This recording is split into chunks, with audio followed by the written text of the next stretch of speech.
Oficialmente estamos começando esse webinar pela Clip. A gente agradece muito a presença de todo mundo. E o webinar de hoje se chama Em Busca de Patrimônios Afetivos para o Turismo. A gente colocou ali como subtítulo Promover um turismo sustentável gerador de renda para a comunidade. Isso é o que a gente espera, né, com esse webinar, que estimular as pessoas a produzirem turismo, sim, em suas localidades, né, em seus territórios, mas sempre pensando de uma forma que gere renda, que agregue valor ao trabalho das pessoas, mas que também ajude a preservar o que elas tanto amam, né? Então, para a gente começar, eu dou a palavra à Luísa. Por favor, Luísa. E nós estamos aqui, este grupo em Porto Mosquito, que este webinar coincide com o último dia de uma formação em interpretação do património e turismo comunitário, que foi esta parte da interpretação do património, foi aqui numa dupla entre eu e aqui o senhor Francisco Moreira, que também foi formador aqui nesta formação. Tivemos alguns desafios durante algumas semanas e temos aqui alguns dos formandos. Este projeto propriamente, que teve agora aqui esta formação, é um projeto que é o nosso património, nossa riqueza, que é um projeto que tem outras entidades associadas, nomeadamente a Urbáfrica, que é a entidade componente, a Câmara Municipal, a Embaixada de Cabo Verde em Portugal. Pronto, estamos aqui a fazer este trabalho e agradecemos muito à Clip se ter disponibilizado neste webinar para nos receber aqui a todos e nós vos recebermos a vocês. Muito obrigada. Pedro, queríamos te chamar para apresentar a Clip para todos, por favor. Em primeiro lugar, boa tarde a todos. É um prazer estar aqui num webinar que está com pessoas de vários países, não é? Temos aqui Portugal, Brasil, Cabo Verde, e estamos aqui em conjunto, que é extremamente interessante.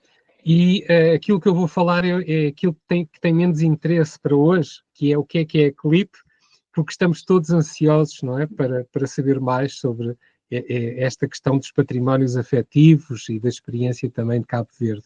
Bom, muito rapidamente, a Clip é uma comunidade de aprendizagem sobre a interpretação do património que tenta juntar técnicos, entidades, organizações ligadas à interpretação do património nos países lusófonos. Portanto, seguimos um conceito de interpretação do património que foi iniciado por Friedman Tilden nos Estados Unidos da América do Norte usamos, digamos assim, os princípios de interpretação que são aceitos pela maior parte dos especialistas a nível internacional nesta área. Queremos, contudo, introduzir, digamos assim, para um conceito de interpretação diferente para os países lusófonos, uma componente que normalmente é esquecida e que tem a ver com a interpretação realizada por pessoas de comunidades locais, que normalmente não é, digamos assim, o tipo de interpretação que é feito a nível internacional. Normalmente são especialistas que se têm formação académica e se especializam a fazer visitas guiadas, e nós queremos introduzir aqui também um outro elemento que pode ser extremamente interessante e importante para todos os países lusófonos, que é a própria comunidade local ser ela, digamos assim, o elemento principal, o ator principal em termos de interpretação do património. Esta ideia da Clip começou já há 10 anos atrás, que houve a ideia, mas só em 2020, em pleno Covid, é que se iniciou este trabalho de juntar as várias pessoas dos vários países. Neste momento temos pessoas em Cabo Verde, no Brasil, em Moçambique e em Portugal, que temos feito reuniões periódicas, normalmente todos os meses, e alguns webinars que temos, digamos assim, colocado no nosso canal do YouTube. Esta é a forma de funcionar, uma forma completamente voluntária de todas as pessoas que trabalham na CLIP, sem nenhum tipo de direção, de coordenação. Somos todos, digamos assim, elementos que estamos todos a aprender e a dar o nosso melhor e o nosso contributo para que possamos ter mais interpretação do património em todos os países lusófonos e, com isso, podemos ter uma maior valorização daquilo que é realmente importante para todos, que é o nosso património, que, felizmente, em todos os países lusófonos é extremamente rico e merece ser valorizado, preservado e, digamos assim, ser alvo de uma boa utilização por parte de várias atividades. E é isto que é a CLIP. O que é, digamos assim, se há mais alguma questão que depois possa existir no futuro, poderemos esclarecer. O que é realmente importante para hoje é darmos lugar às nossas três intervenientes neste webinar, à Elisa, à Carmen e à Luísa Janeirinho, e, portanto, agradecer imenso esta organização fantástica e esta oportunidade de estarmos mais uma vez aqui todos juntos a falar sobre património. Obrigada. Obrigada, Pedro. Acho que agora, para começar, a gente vai se apresentar para vocês saberem quem está falando. Então, vou pedir, vamos começar em ordem alfabética. Carmen, por favor, apresente-se. Quem é você? Olá, meu nome é Carmen Matoso, eu sou educadora não formal, eu sou empreendedora e sou consultora em turismo pedagógico. O turismo pedagógico, ele trabalha com educação através do turismo. Então, ao longo de 18 anos, eu viajei com estudantes, seus professores, são estudantes do ensino fundamental que eu trabalhava, né? Por comunidades tradicionais, pelo Brasil inteiro. E estou bem feliz de estar aqui hoje com vocês. O meu. Obrigada. Bom, então, falo eu agora pela ordem alfabética. Eu sou Elisa Colepicolo, eu sou museóloga, moro no Rio de Janeiro, e eu sou uma pessoa branca, de cabelo branco, comprido, ondulado, uso óculos e estou de camiseta preta. E eu gostaria de dizer que eu trabalho com museologia desde 2004. Eu comecei trabalhando com acervos particulares e acabei me tornando biógrafa. Então, hoje eu conto histórias de pessoas, de famílias, de empresas, de cidades, e aí com essa questão de contar a história das cidades, eu comecei a perceber que o turismo precisava entender essa necessidade da gente trabalhar o patrimônio com mais sensibilidade, com mais cuidado, e agora eu estou já entregando minha dissertação do mestrado de turismo na UF sobre patrimônios afetivos para o turismo e o uso dos processos da museologia para ajudar na busca desses patrimônios. Então, o meu trabalho hoje é ajudar as pessoas a descobrirem o que afeta elas, o que elas gostam e o que elas querem que se mantenha e o que tudo bem que altere na paisagem quando o turismo chegar. Então, esse é meu trabalho. Luísa. E eles aqui já me conhecem, alguns de vocês aí não. Eu sou a Luísa Janeirinho, também sou museóloga, sou doutorada em Educação e em Património, tenho recolhido muitas histórias de vida e gosto muito de fazer este trabalho ligado ao património de base comunitária. E como temos aqui uma bela comunidade afetiva, aqui estamos em Porto Mosquito para partilhar convosco e com o mundo o que é este nosso belo trabalho sobre o património. É isto. Perfeito. Então, acho que podemos começar e começaremos sobre patrimônios.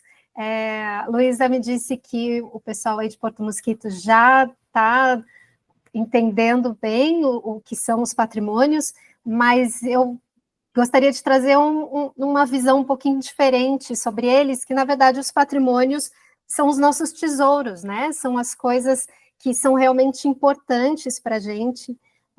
A ideia de patrimônio é bem antiga, entre aspas, do jeito que todos os povos de todos os tempos sempre tiveram as suas coisas caras, suas coisas importantes. Mas a ideia do patrimônio, como a gente conhece, vem dessa época agora já da troca comercial, como a gente começou a valorizar as coisas por dinheiro. E aí a gente começou principalmente com os patrimônios materiais, e que vinham de grupos de poder ou de grupos de dominação de Estado para baixo, para a população. Eram eles que definiam o que era o patrimônio. A partir de um momento que as pessoas começaram a se dar conta que tinham coisas que eram importantes também, como não só o quadro, mas saber pintar o quadro, entra a ideia dos patrimônios imateriais, que é o saber fazer, é a dança, é a pintura, é o artesanato, é a pesca, são conhecimentos que a gente passa, né, de um para o outro, e a gente expandiu a ideia do patrimônio, e aí a gente separou também a ideia do patrimônio natural, que são as coisas que já existem antes da gente aqui, que não são humanas, né, não são nem feitas nem controladas pelos seres humanos, mas esse grupo todo se junta em uma questão que são os patrimônios afetivos, que a questão é a seguinte, os patrimônios, se alguém chega para a gente e diz que alguma coisa é um patrimônio, não necessariamente ela vai soar para a gente como importante, porque vai depender de como a gente lida com aquilo. Alguém pode ter uma estátua no meio de uma praça que vão dizer que é um patrimônio, mas a gente não sabe quem é aquela pessoa, então ela não vai tocar a nossa vida.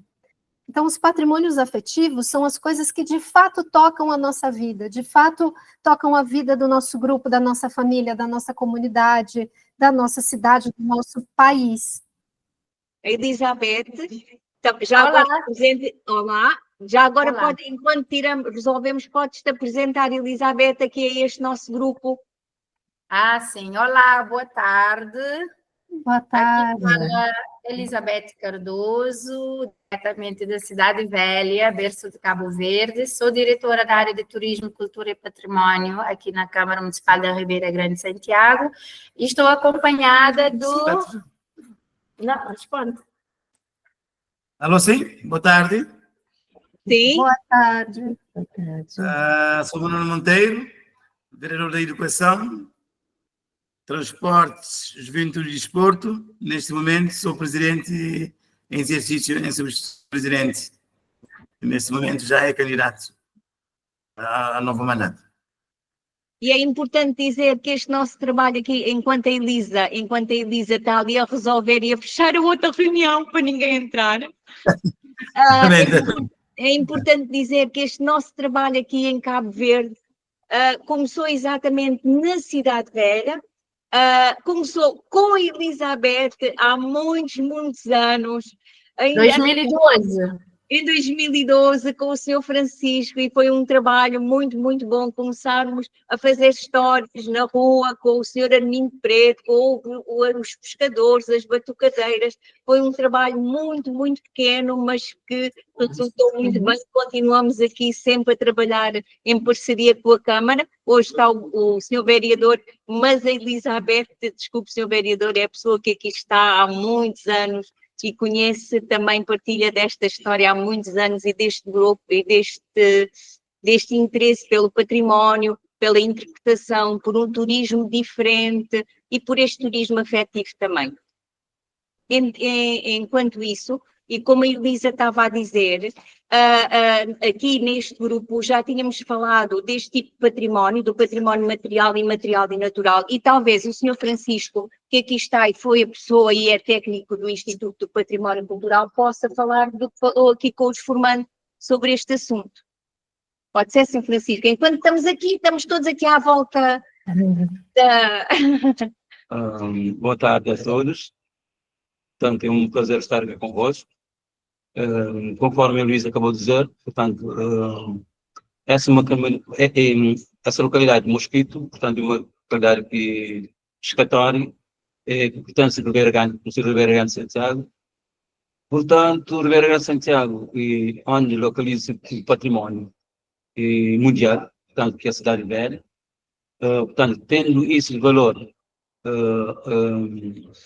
no interior do Conselho, tentamos o máximo a tirar proveito do que temos aqui. Portanto, em relação ao património imaterial, já falamos sobre a técnica, ou seja, como património imaterial, ou seja, intangível, o que nós não pegamos, não palpável. Falamos sobre as definições e tentamos aqui no Porto Mosquito ver o que nós temos de património imaterial em que nós possamos tirar proveito dela. Porque uma zona pescatória, falamos de património imaterial sobre a pesca, portanto, ele tem uma pesca, pode ser pesca esportiva, pescas artesanais, enfim, e também falamos sobre património imaterial, portanto, património religioso, portanto, que é a festa.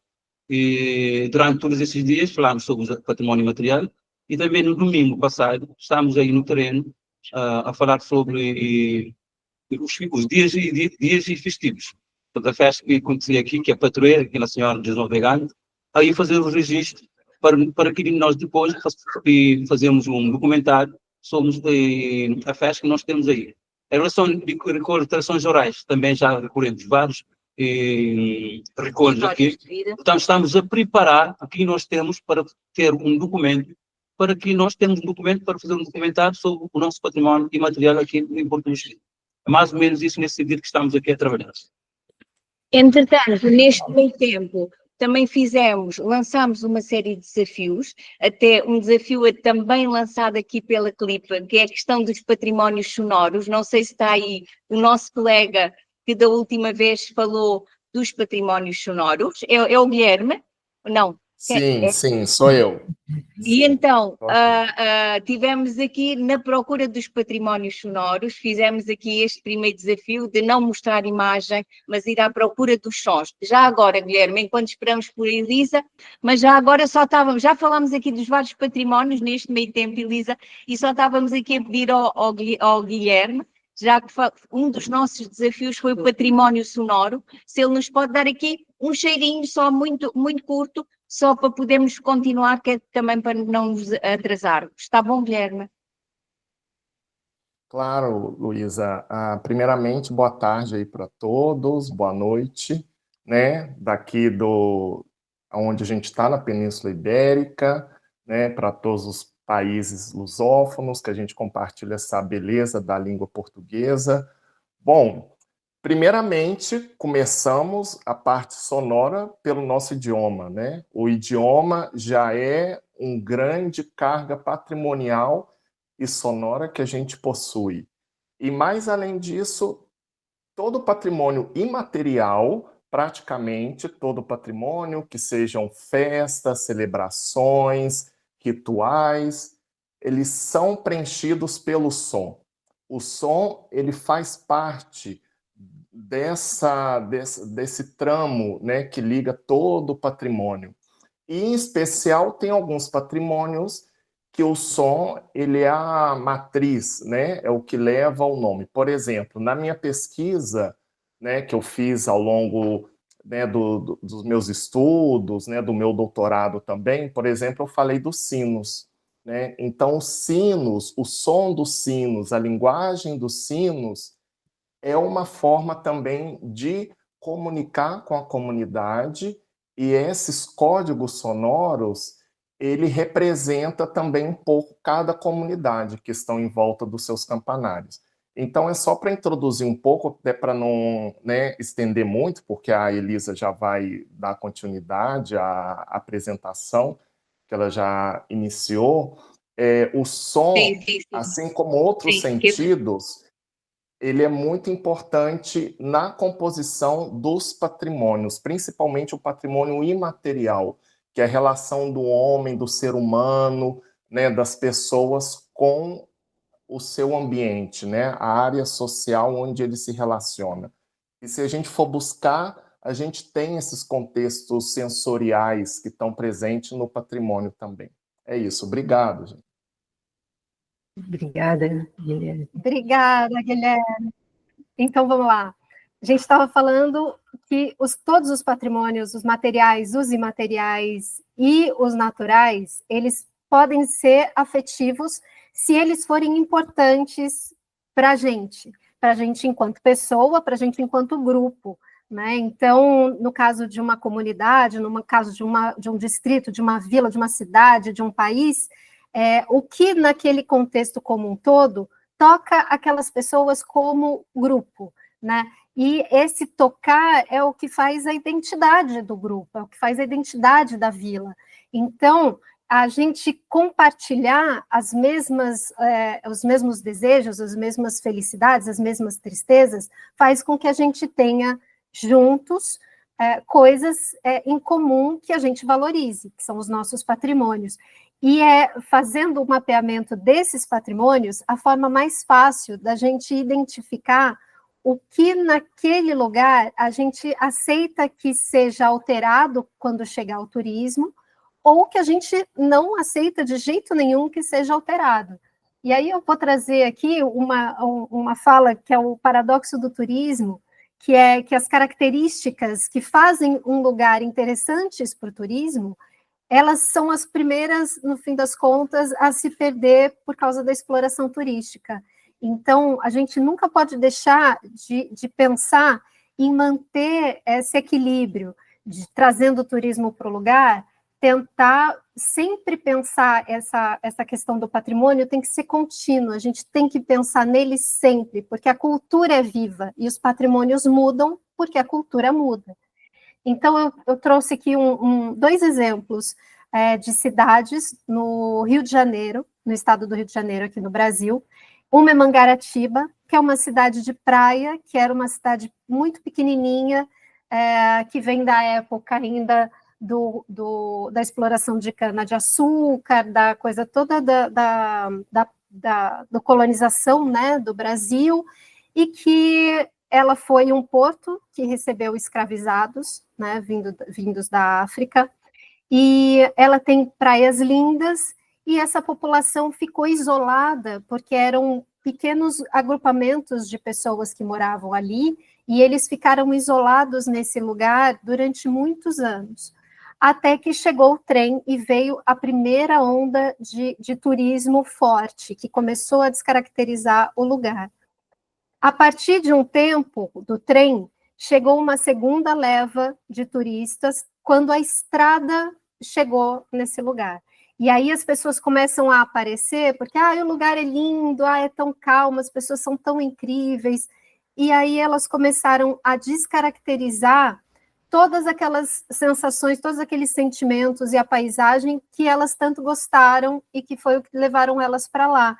Então, de repente, as praias já não estavam mais tão lindas, nem estavam mais tão tranquilas, o caminhar na cidade já não era mais tão calmo. E aí houve uma terceira invasão, vamos dizer assim, uma onda de turismo forte, que foi na virada do século XXI, que chegou uma estrada nova, ainda mais rápida, e a internet. E aí alguns eventos da cidade, como o Carnaval, que eram eventos bem calmos, bem das pessoas da cidade, foram tomadas por gente de fora descontroladamente ao ponto da cidade ter que cancelar o carnaval, porque se tornou inseguro para as pessoas que estavam lá. Inseguro não só no sentido de violência, mas inseguro pela quantidade de gente que tinha. Chega uma hora que você não consegue controlar multidões, tumultos, e aí a cidade fica suja e as coisas não funcionam. Então, Mangaratiba sofreu com o turismo pelas pessoas não terem controlado essa questão de se juntar e falar do que é importante para a gente aqui. É importante preservar a nossa praia, a nossa privacidade, vamos controlar a entrada das pessoas, o carnaval é um evento nosso, então vamos restringir um pouco a divulgação para ele não sair tanto do controle. Conservatória é um distrito de uma cidade do Rio de Janeiro que chama Valença, que aconteceu também, ele também foi, ele é da época do ciclo do café, no Rio de Janeiro, é uma cidade planejada, é um distrito planejado muito pequenininho, e que recebeu o trem, e também com o trem uma leva de pessoas que se encantaram pelo lugar. Com essa chegada das pessoas, aos poucos, as coisas começaram a mudar nesse sentido de muita gente de fora altera o modo de vida de quem está dentro.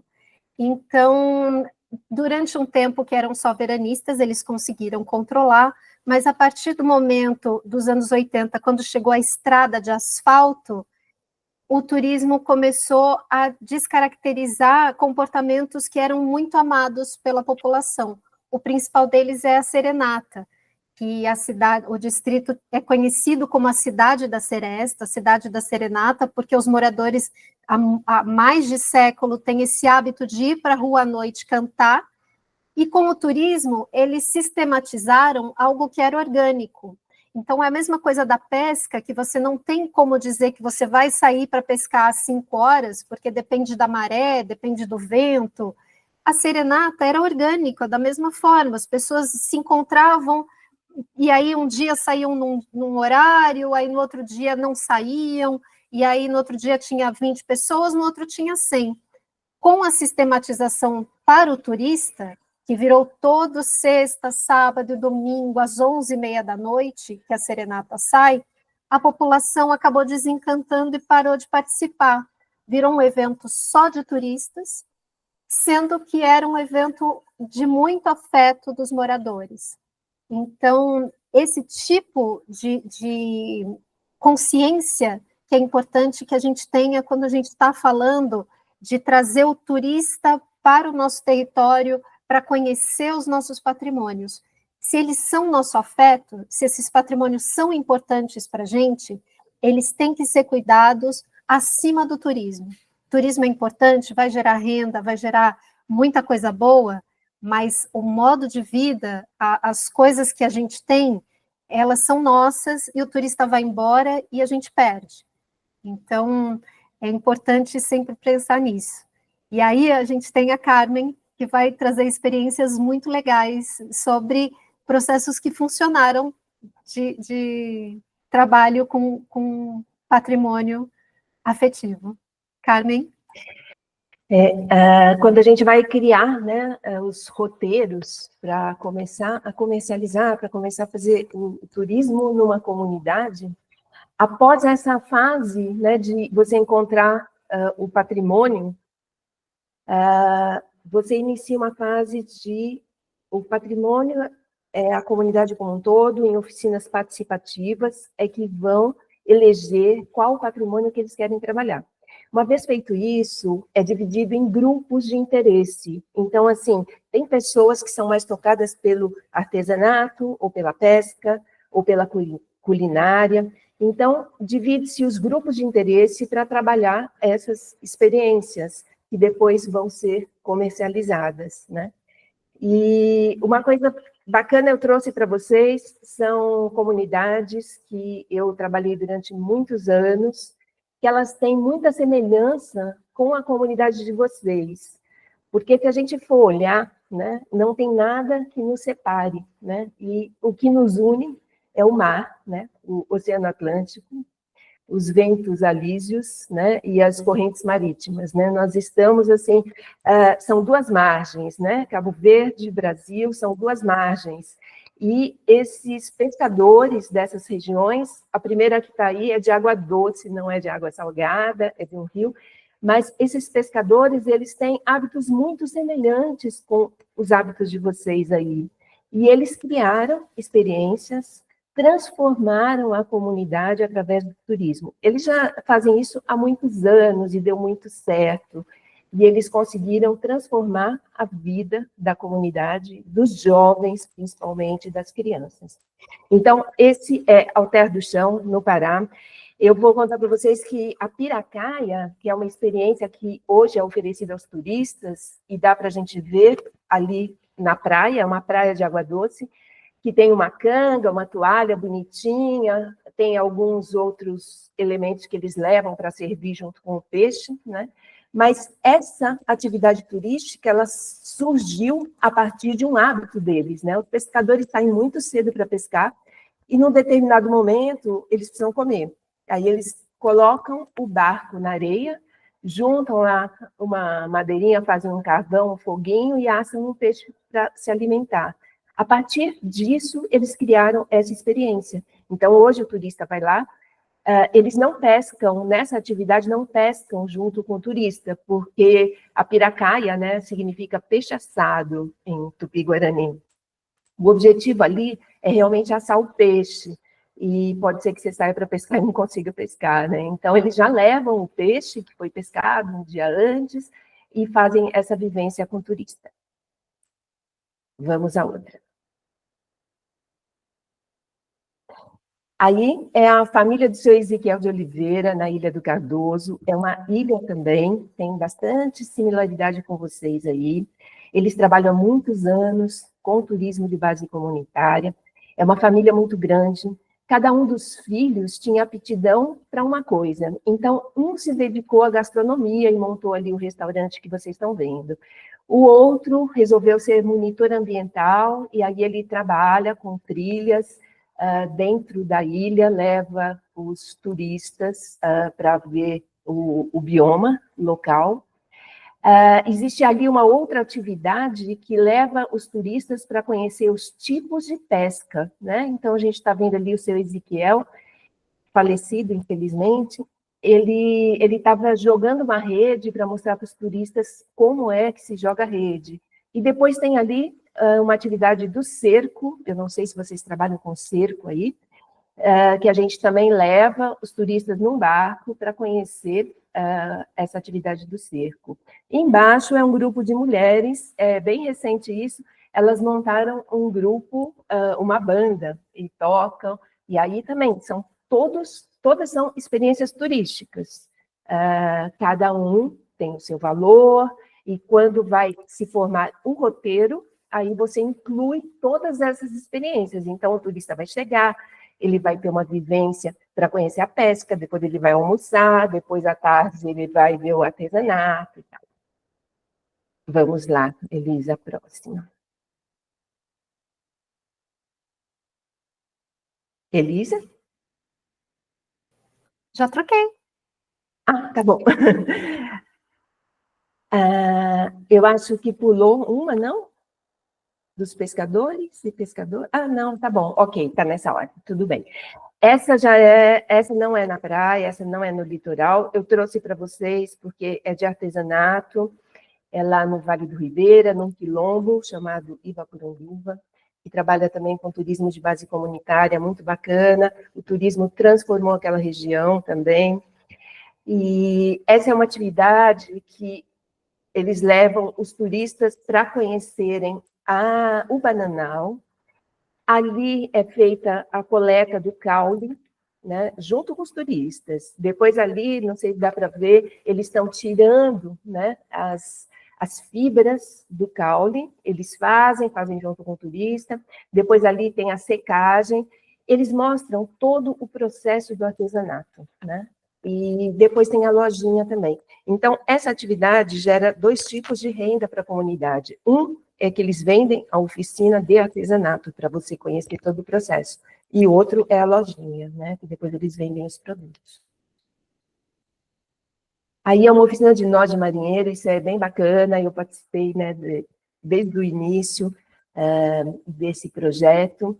É um marinheiro de Santos, um marinheiro, é um pescador amador de Santos, e criamos uma oficina de nós, né, para estudantes, num roteiro em que eles estão estudando a chegada dos portugueses no Brasil.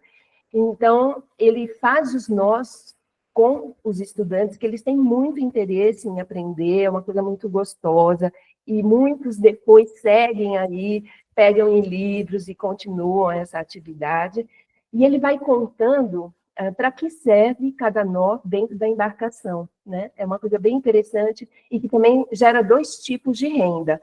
Uma é a oficina para ensinar e outra que depois ele vende os quadros, chaveiros, vários utensílios feitos com os nós.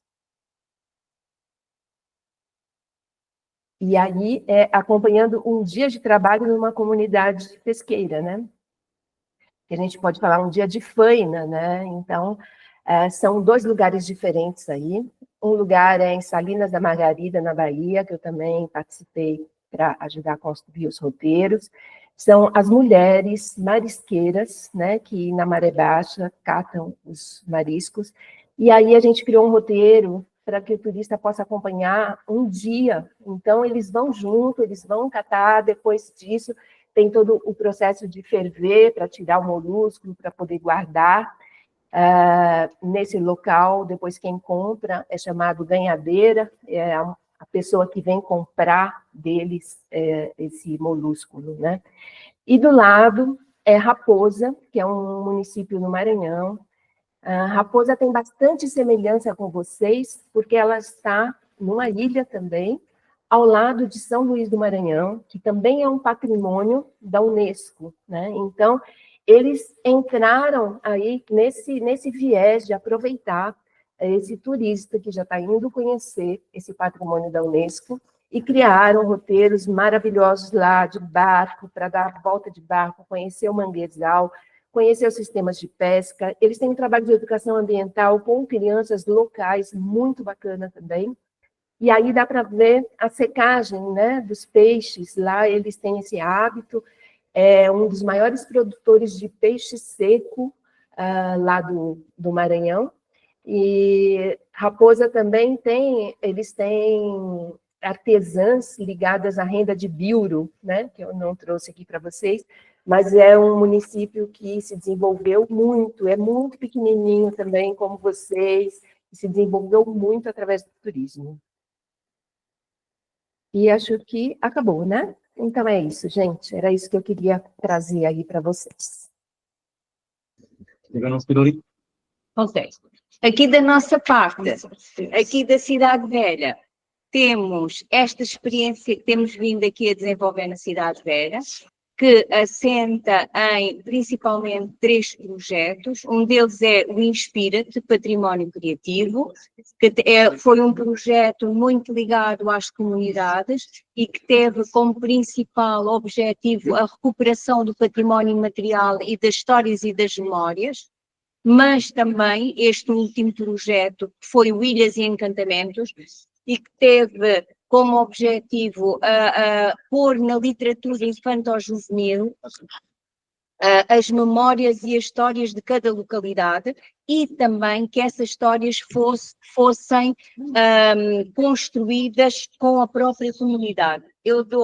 Desculpem, vou só dar aqui, este por acaso não é de Porto Mosquito, é da Ilha do Maio, não sei se temos aí algum, mas Porto Mosquito.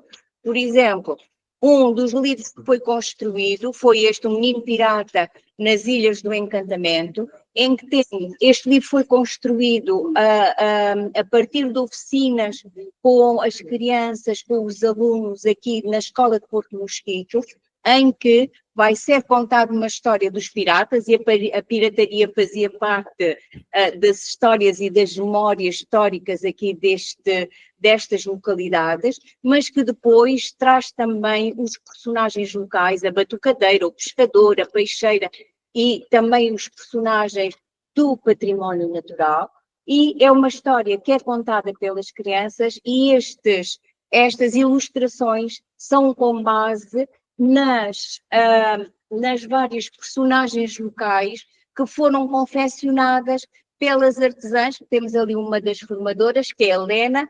A Helena é uma das formadoras a Helena está ali na luz e, portanto, olha, desligar.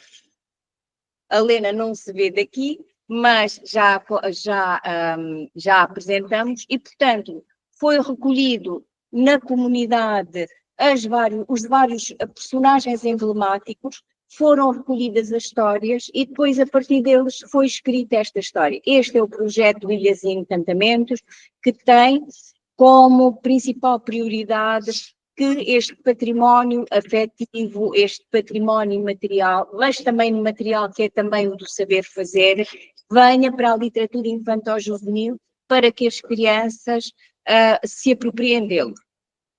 E falamos neste projeto que surge na Cidade Velha, mas como temos ali aí a Elizabeth, ela pode nos dizer o que é a Cidade Velha aqui para todos nós, antes de passarmos a Porto Mosquito. Elisa. Ok, Elizabeth, estás aí? Estou. Pronto, só para apresentar o que é a Cidade Velha, embora o Sr. Francisco já tivesse feito aqui uma pré-apresentação há pouco. Ok, muito bem. Então, como eu não consegui assistir desde o início, não sei se vou ser repetitiva, mas pronto, nunca é demais falar. Muito breve, sim. Ok, perfeito. Até porque eu estou aqui para aprender, para escutar as experiências. E já gostei do que eu escutei da senhora Elisa e da senhora Carmen também, espetacular. Parabéns pelas apresentações. O que dizer sobre a Cidade Velha, relacionando com o projeto que a Câmara vem desenvolvendo em parceria ou acolhendo os projetos da Esfera Mundi. Como tínhamos dito no início, desde 2012 estamos a trabalhar junto com a Luísa Janeirinho. Tem sido um prazer porque é um projeto que valoriza, sim, os monumentos, a história, mas nada seria possível sem um foco nas pessoas. E Cidade Velha, apesar de ter uma parte da história triste, né, desde o povoamento, eu costumo dizer que nós soubemos dar a volta e tirar o lado positivo de tudo o que aconteceu em Cidade Velha, e é por isso que agora nós somos um dos terceiros destinos em Cabo Verde mais visitado pela nossa particularidade histórica e patrimonial, até porque somos o berço de Cabo Verde. Então, quem chega a Cabo Verde, chega à Ilha de Santiago, vem sempre à Cidade Velha, não só para conhecer os monumentos, para conhecer a história, mas para também participar da nossa vivência.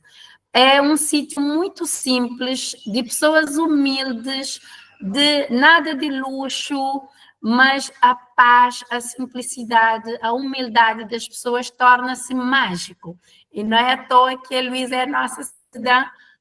Luísa, cidadã honorária, né? Exato. Sou cidadã honorária da Cidade Velha. Exato. Exatamente. Da Cidade Velha, porque ela veio falar o que a senhora Carmen e falou há bocado. Do que nós temos, veio nos sensibilizar pela questão do afeto, do cuidado e também do conhecer para continuarmos a proteger e termos essa missão de trabalhar sempre na sustentabilidade, não sermos egoístas hoje para o nosso proveito, para quem nos vem visitar, mas também para gerações futuras. E, felizmente, esse projeto tem essa componente do contacto humano com as pessoas, dar vez e voz às crianças, às batucadeiras, às pessoas mais idosas, profissionais da área, também quem não é profissional. Ou seja, estamos nesse processo junto do projeto que a Luísa vem apresentando e temos estado a aprender muito, tanto que a Câmara Municipal da Ribeira Grande Santiago sempre tem abraçado as causas. Neste momento estamos com 3 Casa dos Contos. Então, todos que chegam ao nosso município querem conhecer.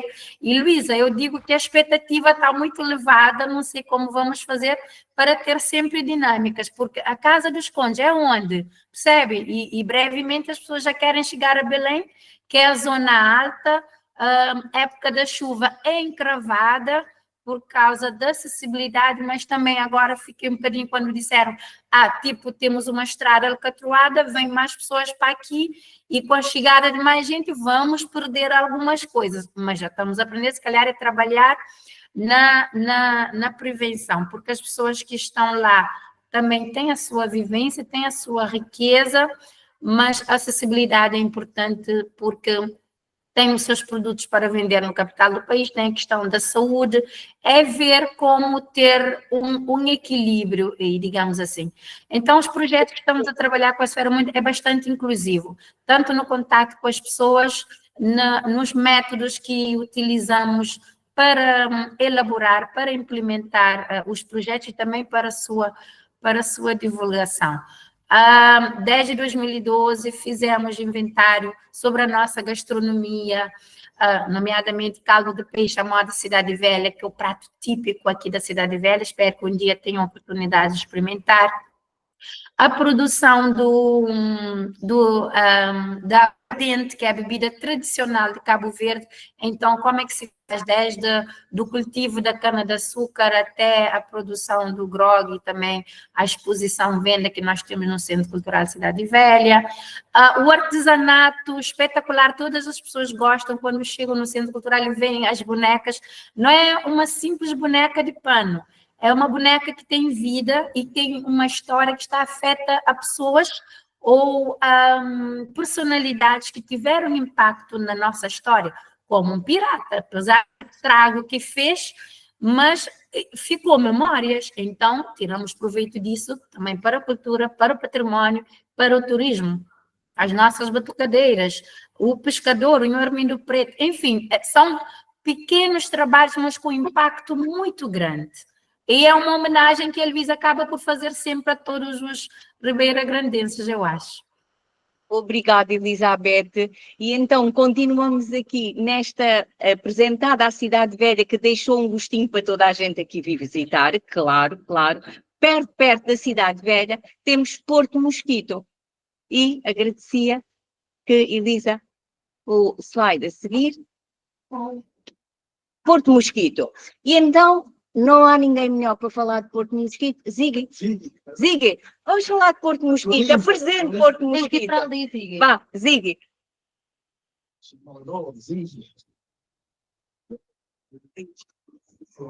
E então, o que é que temos em Porto Mosquito? Breve, mas diga. Olá, boa tarde. Somos uma aldeia pescatória, que fica a 10 km do centro da Cidade Velha, do Ribeira Grande de Santiago. Aqui temos pesca e também temos outras coisas, tipo, temos uma parque natural que dentro da parque natural temos a Baía dos Infernos, para mim uma das mais belas do mundo. E também temos o Monte Angra, temos a Ribeira de Santa Clara, e aqui moram as pessoas humildes, praticamente ligadas à pesca, desde antigamente até agora. E podemos dizer que a maioria das populações daqui é mulheres, das pessoas que vivem mais são as mulheres, e a maioria são os peixeiros, e os homens, a maioria são os pescadores. Podemos dizer que vivemos daqui praticamente da pesca. Ok. E ligado a esta questão de Porto Mosquito e daquilo que Porto Mosquito tem, pode passar a seguir. Elisa. Embora seja um meio muito pequeno, mas que tem uma grande riqueza, fizemos uma série de ações de recuperação do património, que foram transformadas em formações, oficinas, que talvez o Sr. Francisco possa falar em alguma delas e deixamos a Helena para falar depois da postura. Sr. Francisco, que oficinas pode falar? Em princípio, a primeira oficina que eu fiz aqui, fiz com os alunos da escola, então nós sabemos que tem que ter essa ligação. A escola, depois fomos na praia, com os pescadores, mostrar-lhes como os preparativos das pescas, como se lança as redes na mar, ou seja, nós fomos lá com as crianças, junto dos pescadores, a contar a história das pescas, das pescas tradicionais e as pescas artesanais nesse momento. Portanto, são essas coisas que nós falamos sobre isso. Depois, sem deixar de contar um resumido história do Porto Mosquito. Portanto, a razão do seu nome, tanto que vem do antigo proprietário, que é o André dos Mosquitos, daí vem o seu nome. Também falar de potenciais e patrimónios que nós temos um sítio que nós consideramos um caixa natural, porque já no século XVIII atracavam os barcos que levavam as portuguesas para Portugal para a iluminação. E também o que o senhor acabou de referir é um sítio que lá no Monte Angra, portanto, Parque Natural, portanto, lá é colónia de muito espaço, de muitos anos, portanto, isso é na Baía do Inferno. Portanto, tem um declive vertical de 650 metros de altura, portanto, enfim, e tem uma baía muito grande. Essa Baía do Inferno vem da origem, porque, como nós sabemos, já na Vila Velha, portanto, aquele lugar fica muito, aliás, tem uma enseada muito por dentro. Se o barco vem a vela, ao entrar lá, já não consegue sair. Já tem dias mais dias para sair de lá. Portanto, são essas histórias que nós contamos para as crianças e também compartilhamos com os adultos. Para além disso, também demos a formação de transdrama de coqueiro, portanto, que foi muito utilizado já com a decadência de Cabo Verde. Como nós sabemos que a partir de... Bom, não vou entrar mais tarde, porque senão é minha arte, senão conta tudo. Portanto, com a decadência de Cabo Verde, portanto, Cabo Verde foi... inicialmente existia sobraço, a técnica de construção era argamassa, a união de argamassa com areia, portanto, nos pinhais e blocos de cantaria, e o muro era de basalto nas pedras vulcânicas. Mas com isso, já pedra de barro, o teto era de fio vegetal. Até ainda temos recordação disso na Rua da Banana, onde eu moro, que é uma zona privilegiada que eu gosto.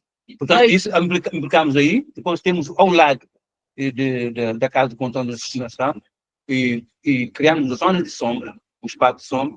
Depois, aquele transgramos que nós demos a formação.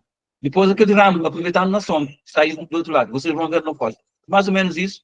Inicialmente, é fazer com que eles conhecem o potencial patrimonial que eles têm aqui, a fim para nós sabermos como tirar proveito desse património de uma forma educativa.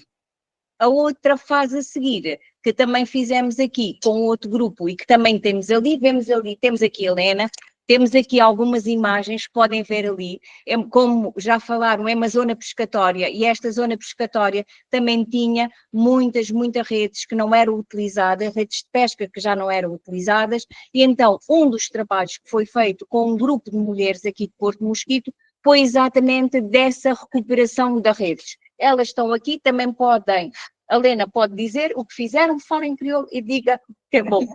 Assim, boa tarde. Estamos aqui para mostrar um pouco os trabalhos que fizemos aqui com as artesãs e que estávamos a aproveitar as redes que tinham aí, que não tinha valor por aí.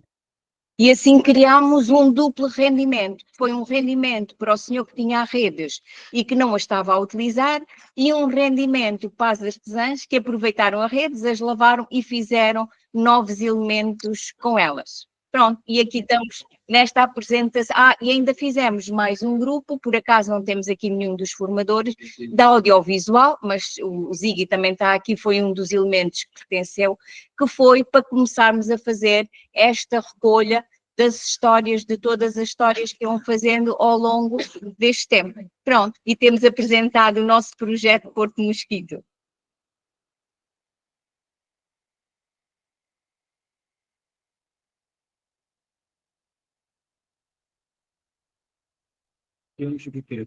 Exato. Então, o que é que temos?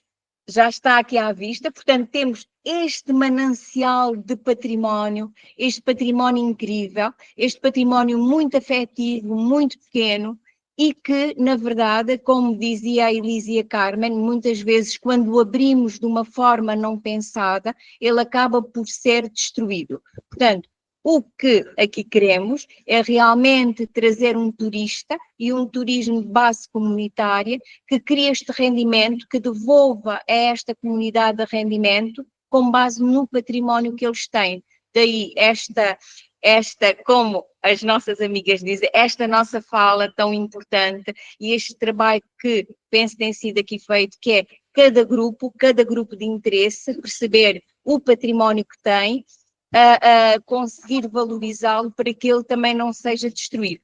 Isto é o que eu acho que, como tinha o Ziggy outro dia lá num post, é isto que todos queremos.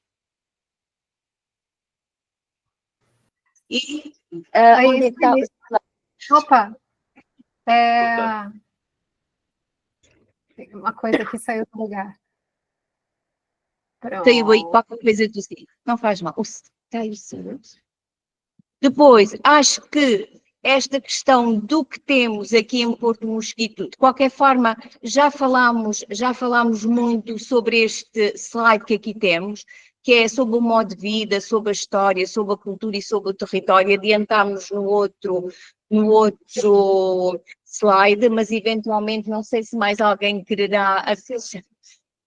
Eu acho que eu queria só fazer uma observação, assim, que vocês estão nesse processo, que eu acho que é um processo muito rico e muito importante, e que é esse processo de vocês começarem a olhar em volta e entenderem o que é que vocês têm aí, porque às vezes, no nosso dia a dia, a gente acha tudo tão natural que a gente não percebe que as pessoas viajam, elas fazem turismo para ver exatamente o que é diferente do que elas têm na vida delas.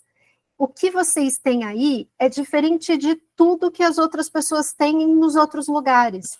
Uma pessoa que mora no Brasil, ou que mora na França, ou que mora nos Estados Unidos, no Japão, o cotidiano delas, o lugar onde elas moram, o modo de vida delas é muito diferente do de vocês.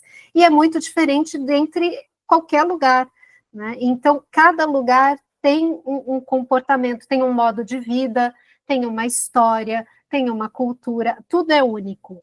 Então, esse momento para vocês começarem a entender quais são os patrimônios afetivos para vocês poderem transformar isso em chamariz para o turismo, é vocês olharem em volta do que vocês têm e começar a olhar com carinho para pensar, o que a gente come é diferente do que as outras pessoas comem, a forma como a gente se cumprimenta na rua, a forma como a gente dança, é diferente da forma como as outras pessoas dançam. A nossa história é uma história nossa, particular.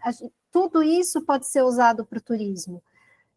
Sempre pensando que isso é muito rico de vocês.